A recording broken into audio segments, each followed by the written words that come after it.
বিসমিল্লাহির রহমানির রহিম। আসসালামু আলাইকুম। আফরোজ খান মডেল স্কুল কর্তৃক আয়োজিত অনলাইন ক্লাসে দশম শ্রেণীর শিক্ষার্থী সবাইকে জানাই স্বাগতম। সেই সাথে যে সকল সম্মানিত অভিভাবকগণ আমার ক্লাসটি ফলো করছেন বা দেখছেন তাদেরকে জানাই আমার অন্তরের অন্তঃস্থল থেকে শুভেচ্ছা। আমরা হিসাব বিজ্ঞান প্রথম একটা ক্লাস নিয়েছিলাম আমাদের পারিবারিক এবং আত্মকর্মসংস্থানমূলক উদ্যোগের হিসাব এই অধ্যায় থেকে। সেটা হলো 12তম অধ্যায়, অধ্যায় নম্বর 12। তো এটা দ্বিতীয় লেকচার।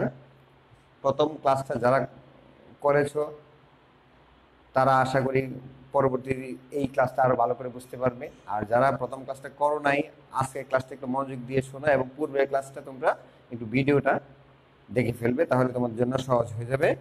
তো আমরা গত ক্লাসে পড়েছিলাম যে পারিবারিক আর্থিক বাজেটের বা পারিবারিক বাজেট বা পারিবারিক হিসাব নিকাশ। পারিবারিক হিসাব নিকাশ এর বৈশিষ্ট্য ছিল পারিবারিক বাজেট ছিল, বাজেট কিভাবে প্রণয়ন করতে হয়, বাজেটের নমুনা অর্থাৎ বাজেট কোন ক্ষেত্রে কিভাবে বাজেট করতে হয় সেটা ছিল, এবং একটা পরিবারের আর্থিক অবস্থার বিবরণী আমরা পড়েছিলাম। সেই আর্থিক অবস্থার বিবরণীতে তিনটা ধাপ ছিল। এক হচ্ছে প্রাপ্তি প্রদান হিসাব, দুই হচ্ছে আয় ব্যয় হিসাব, তিন হচ্ছে আর্থিক অবস্থার বিবরণী। তো আমরা প্রাপ্তি প্রদান হিসাব এবং আয় ব্যয় বিবরণী আমরা গত ক্লাসে করেছি। আজকে আমরা আর্থিক অবস্থার বিবরণীটা করব, এবং আর্থিক অবস্থার বিবরণী তৈরি করার জন্য আমাদের আগে লাগবে মূলধন তহবিল। তো এই আর্থিক অবস্থার বিবরণীটা আমরা করাই থেকে গেলে আমাদের লাগবে, প্রথমেই লাগবে মূলধন তহবিল। তো মূলধন তহবিলটা কি সেটা আমরা একটু জানি, তারপর মূলধন তহবিল কিভাবে নির্ণয় করতে হয় সেটা আমরা জানবো। মূলধন তহবিল একটা পরিবার, আমরা আগে বলেছি বা গত ক্লাসে আমি বলেছি, তোমরা একটু মনোযোগে খেয়াল করবে, আমি আবার বলতেছি। পরিবার হচ্ছে একটি অমুনাফাভোগী প্রতিষ্ঠান এবং একটি সামাজিক সংগঠন। তো এই পরিবারে কোনো লাভ লোকসানের প্রশ্ন নাই, সেই জন্য তারা যখন হিসাব লিপিবদ্ধ করে তখন সেখানে কখনো লাভ বা লোকসানের চিন্তা করে লিপিবদ্ধ করে না। এবং আর্থিক অবস্থা বিবরণী তৈরি করতে গেলে সে পরিবারের সকল সম্পদ দায় দেনা একত্রে লিপিবদ্ধ করা হয়। এবং এই ক্ষেত্রে আর্থিক অবস্থা বিবরণী প্রস্তুত করার পূর্বে প্রত্যেকটা পরিবার তার লেনদেনগুলো অধিকাংশই নগদে সম্পন্ন করে, যার জন্য তাদের হিসাবটা রক্ষা করা সহজ হয়। যাই হোক, আমরা এখন মূলধন তহবিলে যাই। তো মূলধন তহবিলটা কিভাবে নির্ণয় করতে হয় বা মূলধন তহবিলটা কি, আমরা আগে বলছিলাম এখানে লাভ লোকসানের প্রশ্ন নাই, কিন্তু তারপর তো মূলধন লাগে। আমরা জানি ব্যবসা করতে মূলধন লাগে, পরিবারে আবার মূলধন কি? এখন পরিবারটা আমরা মূলধন না বলি, সেটাকে বলি আমরা মূলধন তহবিল। সেটাকে আমরা মূলধন না বলে বলি মূলধন তহবিল। অর্থাৎ একটা পরিবারের যাবতীয় ব্যয় মেটানোর জন্য একটা পরিবারের কর্তা যেই উৎস থেকে যে পরিমাণ টাকা নির্ধারণ করে থাকেন সেটা হলো মূলধন তহবিল। তো এই মূলধন তহবিলটা আমরা মূলত নির্ণয় করতে হয় একটা পরিবারের বছরের শুরুতে বা তার হিসাবকালের শুরুতে যে সকল সম্পদ থাকবে সেই সম্পদ থেকে দায়গুলো বাদ দিতে হবে। তাহলে আমরা খেয়াল করি, মূলধন তহবিল, মূলধন তহবিল এটাকে বলা হয় প্রারম্ভিক বা শুরুর প্রারম্ভিক মূলধন তহবিল। এটা নির্ণয় করতে গেলে আমাদের লাগবে প্রথমত হচ্ছে প্রারম্ভিক সম্পদ, সেখান থেকে বিয়োগ করতে হবে প্রারম্ভিক দায়। এখন প্রারম্ভিক সম্পদ বলতে আমরা কি বুঝি? প্রারম্ভিক সম্পদ হচ্ছে একটা পরিবারের, আমরা জানি পরিবার হিসাবকাল নাই, তারপর একটা পরিবার নির্ধারিত একটা সময় 2 মাস 3 মাস 5 মাস 6 মাস বা 1 বছর পর পর সে একটা হিসাব তৈরি করে। তো সেই ক্ষেত্রে পরিবারের প্রথম মাসে যেই পরিমাণ সম্পদ থাকবে, যেমন কি কি সম্পদ থাকতে পারে, বাড়িঘর থাকতে পারে, আসবাবপত্র থাকতে পারে, তার শেয়ার থাকতে পারে, ব্যাংকে জমা থাকতে পারে, ডিপোজিট থাকতে পারে, ঠিক আছে, এই ধরনের বিভিন্ন ধরনের আইটেম তার থাকতে পারে। সেখান থেকে তার দায়গুলো বাদ দিতে হয়। একটা পরিবার দায় কি থাকতে পারে? কারো কাছ থেকে ঋণ নিতে পারে পরিবারের ব্যয় মেটানোর জন্য, বা পরিবারের কোনো খরচ বকেয়া থাকতে পারে, শিক্ষা খাতে খরচ আছে, চিকিৎসা খাতে খরচ আছে, বা গ্যাস পানি বিদ্যুৎ আছে, এগুলো কোনো কারণে 1 মাস আমরা দিলাম না বা কোনো কারণে বকেয়া থেকে গেল, তাহলে সেটা আমাদের জন্য দায় হইতে পারে। অথবা আমি পরিবারের সদস্যদের খরচ মেটানোর জন্য কারো কোনো উৎস থেকে মূলধন হিসেবে কিছু টাকা ঋণ নিলাম, সেটা ব্যক্তি হোক বা প্রতিষ্ঠান হোক, আমরা ঋণ নিতে পারি, সেই ঋণটা কিন্তু তার দায়ের অন্তর্ভুক্ত থাকে। এখন এই প্রারম্ভিক সম্পদগুলো আমাদের কি কি থাকতে পারে সেগুলো আমরা একটু লিখে নিই, তোমরা একটু ভালো করে খেয়াল করো, তাহলে তোমাদের অঙ্কটা করতে আরো সহজ হবে। প্রারম্ভিক সম্পদ কি কি থাকতে পারে? 1 নাম্বার, নগদ তহবিল। 2, ব্যাংক জমা। 3, ব্যাংক ডিপোজিট হতে উত্তোলন। 4, আসবাবপত্র থাকতে পারে। 5, ঘর বাড়ি। 6, তার যানবাহন বা গাড়ি। 7,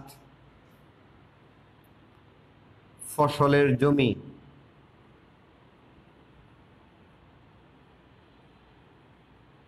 এইগুলো তার একটা পরিবারের প্রারম্ভিক সম্পদ, এগুলো থাকতে পারে।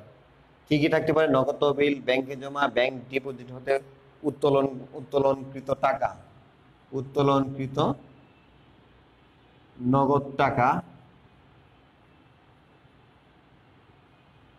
আসবাবপত্র, ঘর বাড়ি, যানবাহন, ফসলের জমি, অথবা অনেক সময় বলা থাকে ব্যালেন্স বিডি, ব্যালেন্স বিডি নামে থাকতে পারে। তো এইগুলো আমাদের প্রারম্ভিক সম্পদ হিসেবে থাকতে পারে। তোমরা খাতায় এগুলো তুলে নাও।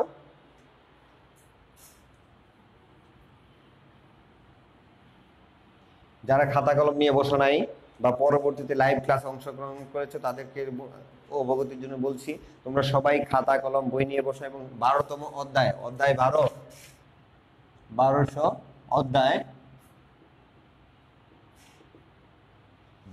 অধ্যায়ে আমরা আছি, সেখানে সবাই মনোযোগ দিয়ে ক্লাসটি অংশগ্রহণ করো।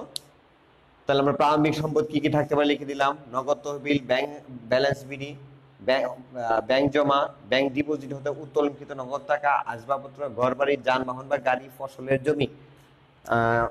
থাকতে পারে পুকুরের মাছ, পুকুর ভাড়া অথবা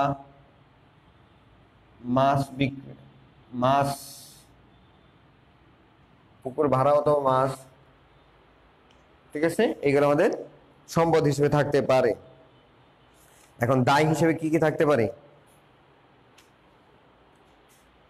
প্রারম্ভিক দায় এই পাশে লিখি, তোমরা এটা তুলে ফেলো, আমি এখন মুছে দিচ্ছি। প্রারম্ভিক দায়গুলা কি কি থাকতে পারে? প্রারম্ভিক দায় 1 নাম্বার, প্রারম্ভিক দায়গুলা কি কি থাকতে পারে? 1 নম্বরে ব্যাংক ঋণ। 2 নাম্বার খরচ বকেয়া, যেমন বেতন,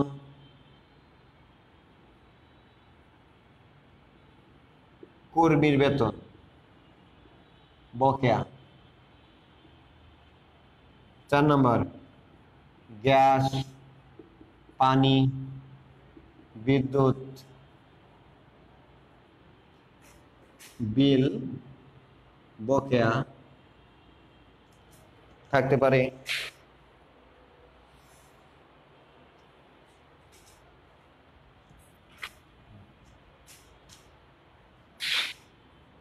ভাড়া বকেয়া থাকতে পারে,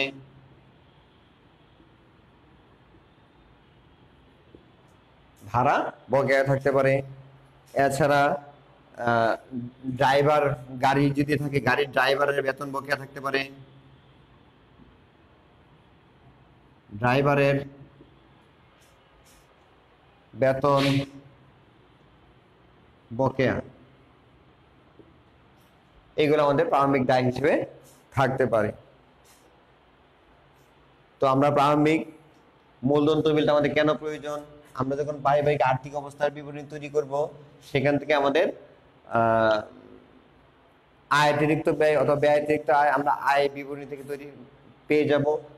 এবং দায় পাশে অর্থাৎ আর্থিক অবস্থায় বিবরণী দুটি অংশ, একটা হলো সম্পদ এবং অপরটি হচ্ছে দায়। তো দায় পাশে একটা থাকবে মূলধন তহবিল এবং দায় সমূহ, তো দায় সমূহ আমরা পেয়ে যাব।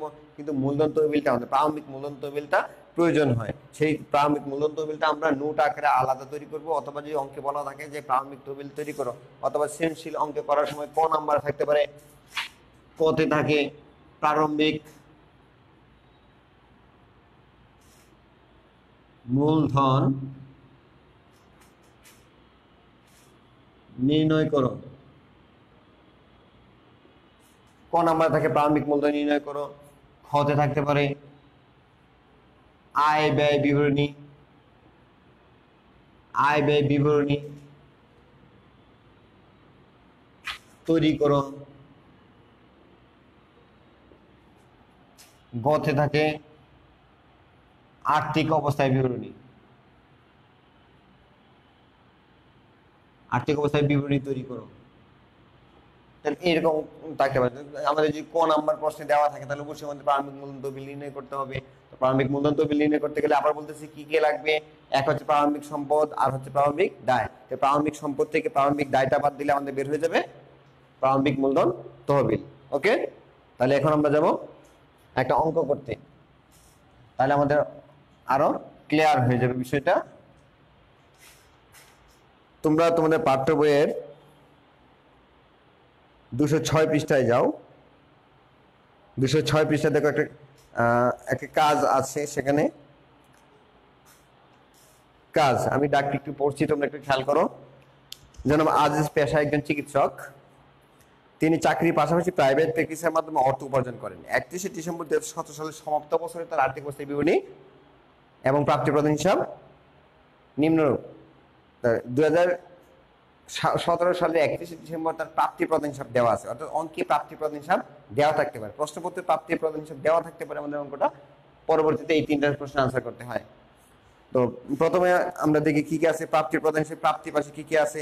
হাতে নগদ 1/1/2017, ব্যাংকে জমা 1/1/2017। আচ্ছা, বেতন থেকে আয়, প্রাইভেট প্র্যাকটিস থেকে প্রাপ্তি, বাড়ি ভাড়া থেকে প্রাপ্তি।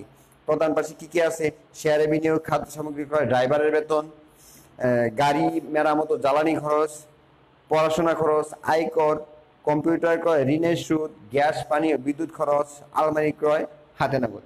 তাহলে এই আমাদের প্রাপ্তি প্রদান হিসাব দেওয়া আছে। নিচে বলা আছে 1/1/2017 তারিখে সম্পদ এবং দায়ের উদ্ধৃত ছিল নিম্নরূপ। তার মানে আমাদের নিচে যে দেওয়া আছে 1/1/2017 তারিখের সম্পদ এবং দায়, তার মানে 1/1/2017 তারিখে যা দেওয়া আছে সেটাই হচ্ছে আমাদের প্রারম্ভিক সম্পদ এবং দায়। তাহলে এখানে কি কি সম্পদ এবং দায় দেওয়া আছে আমরা খেয়াল করি। আসবাবপত্র 1,25,000 টাকা, বাড়িঘর 5 লাখ টাকা, তৈজসপত্র 40,000 টাকা, গাড়ি 7,50,000 টাকা এবং ঋণ আছে তার 2 লাখ টাকা। তাহলে এখানে সম্পদ কোনটা কোনটা? আসবাবপত্র, বাড়িঘর, তৈজসপত্র, গাড়ি, আর দায় হচ্ছে ঋণ। তাহলে আমরা এখান থেকে যে পারিবারিক তহবিলটা নির্ণয় করি, তাহলে কিভাবে আমরা তৈরি করব? তাহলে পারিবারিক তহবিল তৈরি করতে গেলে আমরা ঘরটা করবো এইভাবে, উপরে লিখে নিব জনাব আজিজ, জনাব আজিজ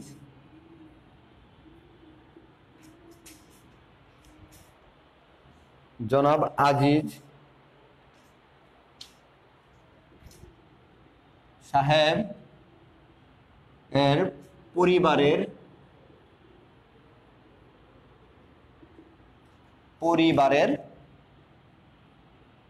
প্রারম্ভিক মূলধন তহবিল নির্ণয় 1 জানুয়ারি 2017 পর্যন্ত। এই কথাটা আমরা উপরে লিখে নিব। তারপরে আমরা বক্স করব। টাকার কলাম থাকবে দুটো বা তিনটাও করা যেতে পারে। তাহলে এই পাশে বিবরণ টাকা, এই পাশেও টাকা। তো প্রথমে প্রারম্ভিক সম্পদ, প্রারম্ভিক সম্পদ লিখে একটা আন্ডারলাইন করব। করার পর আমাদের কি কি সম্পদগুলো আছে সেগুলো লিখব। প্রথমে আছে আমাদের আসবাবপত্র, আসবাবপত্র আসবাবপত্র আছে আমাদের 1,25,000 টাকা। আসবাবপত্র পরে আছে বাড়িঘর, বাড়িঘর 5 লাখ টাকা। গাড়ি, গাড়ি আছে আমাদের 7,50,000 টাকা। তৈজসপত্র, তৈজসপত্র আছে আমাদের 40,000 টাকা। তাহলে এই হচ্ছে আমাদের মোট প্রারম্ভিক সম্পদ। তাহলে আমরা এখানে লিখবো মোট সম্পদ। তাহলে এখন তিনটা যদি এই টাকাগুলো যোগ করে ফেলি, তাহলে 7, 5, 12, 13 কত আসে? যোগফলটা একটু নির্ণয় করো তোমরা। 0, 0, 0, 0, 5, 4, 9,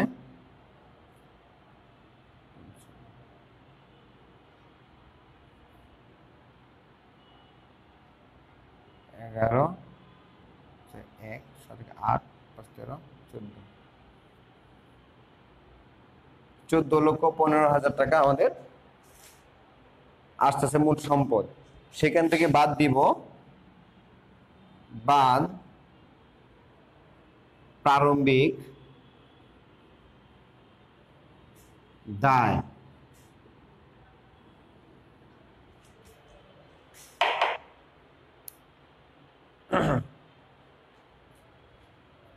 প্রারম্ভিক দায় কি আছে আমাদের? একটাই, সেটা কি? ঋণ। বোর্ডে কি লেখা থাকে? নিচের অংশে দেখা যাচ্ছে লেখাটা কি দেখা যাচ্ছে? যদি না হয় আমি উপরে চলে যাব। আচ্ছা, তাহলে ঋণ হচ্ছে আমাদের 2 লক্ষ টাকা। ঋণটা আমি সরাসরি 2 লক্ষ টাকা এখান থেকে বাদ দিয়ে দিব। আমাদের যেহেতু দায় একটা, সেই জন্য সরাসরি দ্বিতীয় কলামে লিখে ফেলেছি। যদি কোনো কারণে দায় একাধিক থাকতো তাহলে প্রথম কলামে লিখে যোগ করে তারপর এখান থেকে বাদ দিতাম। যেহেতু একটা আছে এই জন্য আমি আর প্রথম কলামে লিখলাম না। একাধিক থাকলেই প্রথম কলামে লিখে যোগ করে তারপর বাদ দিতে হবে। তাহলে এখন যদি বাদ দিই কত থাকে? 12,15,000 টাকা ক্লোজ। এই আমি যা বের করলাম সেটার নাম হচ্ছে আমাদের প্রারম্ভিক মূলধন। সুতরাং প্রারম্ভিক মূলধন, আমাদের প্রারম্ভিক মূলধন বের হয়ে পড়লো। বুঝতে পারছো বিষয়টা? আচ্ছা, যদি এটা হয়, এখন আমরা আর্থিক অবস্থার বিবরণী কিভাবে তৈরি করব? মনে রাখতে হবে, আর্থিক অবস্থায় বিবরণী তৈরি করার সময় আমাদের শুরুর সম্পদ, শেষের সম্পদ, অর্থাৎ যত প্রকার সম্পদ আছে সকল সম্পদগুলো নিয়ে আসতে হবে এবং বছর শেষে যেই পরিমাণ আমাদের দায় থাকে সেই দায় এবং প্রারম্ভিক তহবিলটা নিয়ে আসতে হবে। ঠিক আছে? তো আমরা একটু খেয়াল করে দেখি অঙ্কটাতে কি কি আছে, প্রারম্ভিক সম্পদ হিসেবে কি কি আছে আমরা একটু খেয়াল করি। আমি এটা মুছে দিলাম, তোমরা তুলে নিয়ে যাও। 12,00,000 15,000 টাকা আমি লিখে রাখলাম, 12,15,000 টাকা আমি লিখে রাখলাম। আমি এখান থেকে মুছে দিতেছি।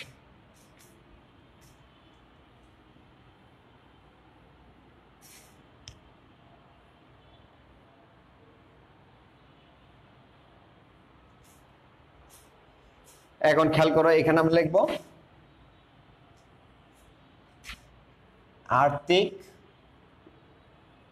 অবস্থার বিবরণী।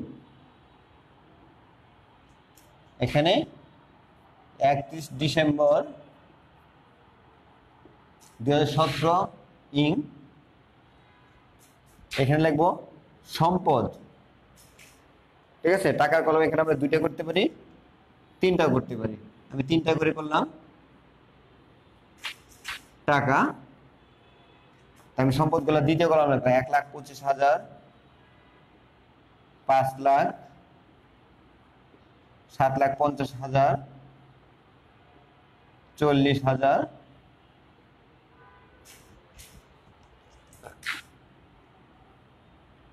আমি বলছিলাম যে আর্থিক অবস্থায় বিবরণী করতে গেলে বছরের শুরুর যত সম্পদ আছে এবং বছর শেষে সকল যত সম্পদ আছে সকল সম্পদ এখানে নিয়ে আসতে হবে।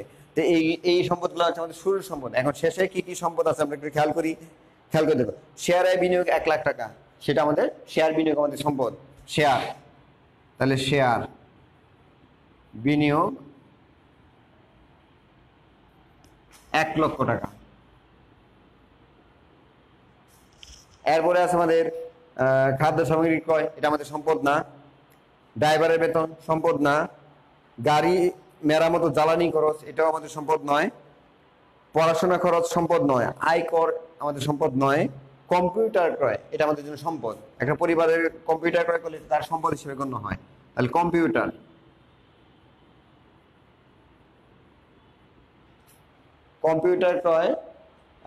কম্পিউটার ক্রয় হচ্ছে 40,000 টাকা।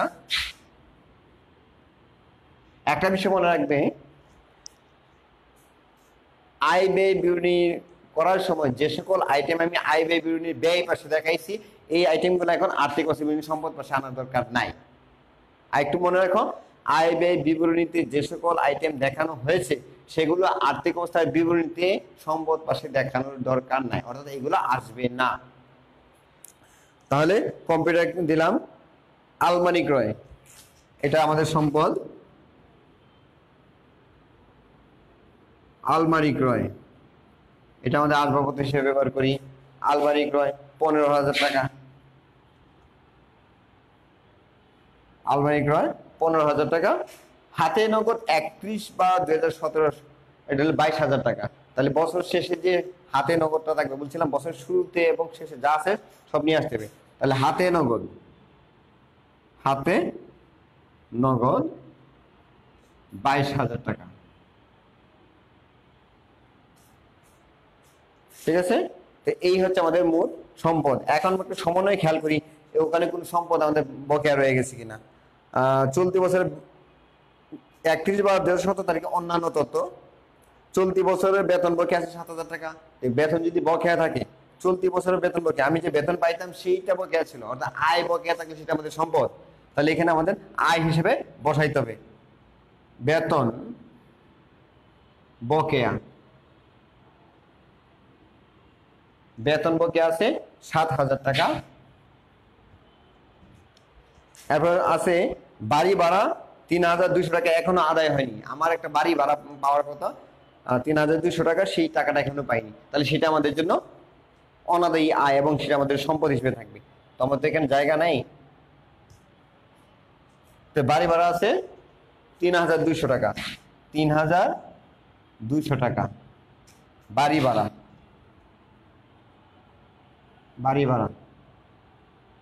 বকেয়া বা অনাদায়ী বাড়ি ভাড়া 3,200 টাকা। এই হচ্ছে আমাদের সম্পদ। তো এই সম্পদগুলো আমি এখন যোগ করে ফেলবো। তো এই সম্পদগুলো যোগ করলে যে যোগফলটা আসবে সেই যোগফলটা হচ্ছে আমাদের মোট সম্পদ। তো যোগফল কত আসে আমরা একটু খেয়াল করে দেখি।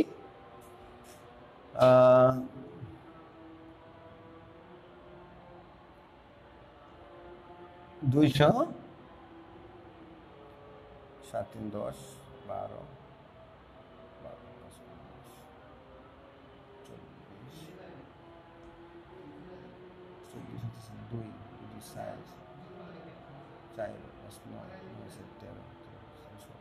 18 20 শূন্য হাতে আছে 2 3 8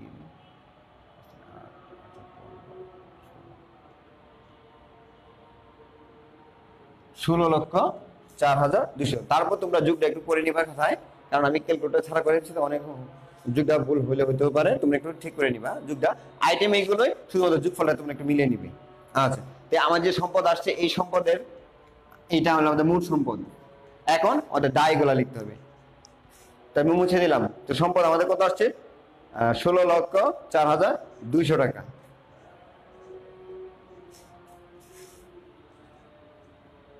এটা হলো আমাদের মূল সম্পদ। তাহলে আমি ওখান থেকে নিচে থেকে নিয়ে এসে বললাম মূল সম্পদ 16,04,200, এটা আমাদের ক্লোজ। তাহলে এখানে নিচে এখন দায় সমূহ মূলধন ও দায় সমূহ। তাহলে প্রথমে হচ্ছে প্রারম্ভিক মূলধন, প্রারম্ভিক মূলধন। প্রারম্ভিক মূলধন আমরা বের করেছিলাম 12,15,000। তার সাথে যোগ করতে হবে আমাদের চলতি বছরের আয়ের উদ্ধৃত। এখন আয়ের উদ্ধৃত কোথায় পাবো? আমরা গত ক্লাসে বলেছিলাম যে আয়ের উদ্ধৃত পাওয়া যায় আয় ব্যয় বিবরণী থেকে। আয় ব্যয় বিবরণী থেকে আয়ের উদ্ধৃত পাওয়া যায়। তো সুতরাং আমরা এখানে এই অঙ্কে আয় ব্যয় বিবরণী তো আমরা করি নাই, তো আয় ব্যয় বিবরণীর টাকাটা এখানে বসা দিবা। আমি স্টার চিহ্ন দিয়ে রাখলাম, তোমরা বের করে এখানে বসা দিবা। বসা দেওয়ার পর এখানে যোগ করবা, যে যোগফলটা আসছে সেখান থেকে সেটা তোমরা বসা দিবা থার্ড কলামে, যা যোগফলটা আসবে। এরপরে আমাদের এখানে এখন দেখতে হবে কি কি খরচ বকেয়া আছে। কোন খরচ যদি বকেয়া থেকে যায় তাহলে সেই বকেয়া খরচটা এখানে আসবে। যেমন আছে ড্রাইভারের বেতন বকেয়া,